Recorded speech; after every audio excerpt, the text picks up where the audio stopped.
33-এ উঠল মেক্সিকো। রোমাঞ্চকর লড়াইয়ে এ গ্রুপে দক্ষিণ কোরিয়াকে 1-0 গোলে হারানোর মধ্যে দিয়ে বিশ্বকাপের 2 ম্যাচেই জয় পেল হোস্টরা। 50 মিনিটে ম্যাচের একমাত্র ও জয়সূচক গোলটি করেন মিডফিল্ডার লুইস রোমো।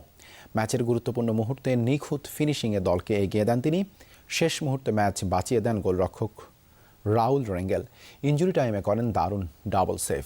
নষ্ট হয় দক্ষিণ কোরিয়ার সমতায় ফেরার সুযোগ। রক্ষণ ও আক্রমণে ভারসাম্য রেখে ম্যাচ নিয়ন্ত্রণে রাখে মেক্সিকো। শেষ পর্যন্ত 1 গোলের জয় নিয়ে নকআউট পর্ব নিশ্চিত করল স্বাগতিকরা।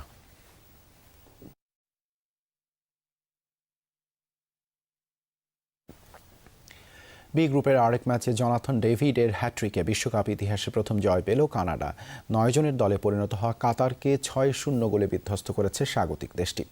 ম্যাচের শুরু থেকেই গোল পেতে থাকে কানাডা। 16 মিনিটে কাইল লারিনের গোলে এগিয়ে যায় কানাডা। এরপর 29 মিনিটে স্কোর শিটে নাম তোলেন জনাথন ডেভিড। 33 মিনিটে লাল কার্ড দেখে মাঠ ছাড়েন হুমাম আহমেদ।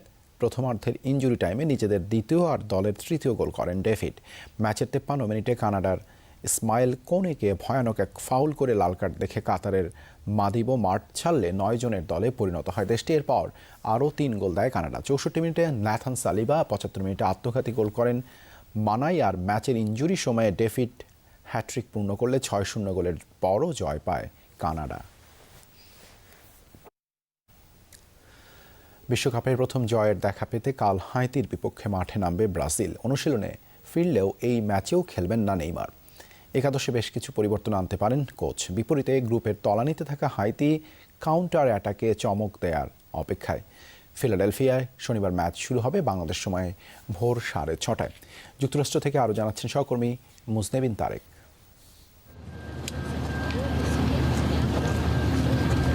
গ্রুপ চ্যাম্পিয়ন হওয়ার মিশনে নেইমারকে না পাওয়ার হতাশা নিয়ে হাইতির বিপক্ষে লড়তে হবে ব্রাজিলকে, যে কারণে নিউ জার্সি ছেড়ে দলের সঙ্গে ম্যাচ ভেন্যু ফিলাডেলফিয়ায় যাওয়া হয়নি দেশটির সর্বোচ্চ গোলদাতার।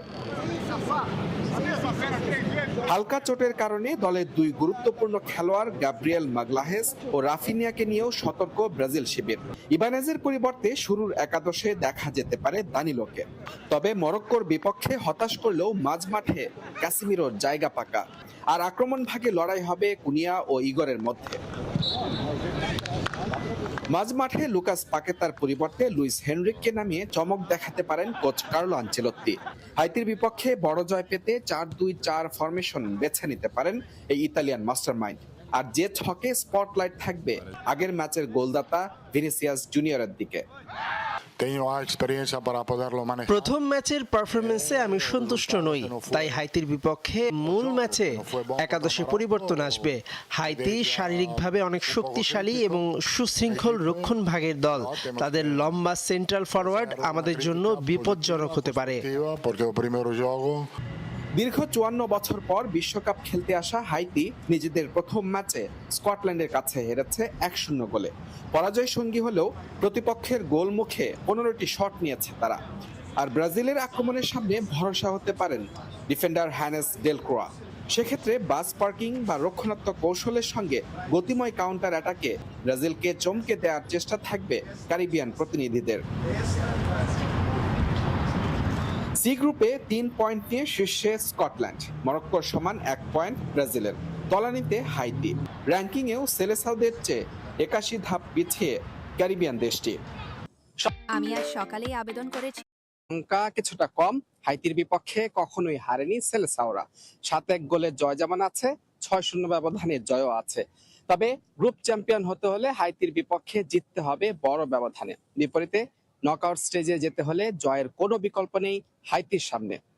মুজরাবিন তারেক, যমুনা স্পোর্টস, যুক্তরাষ্ট্র।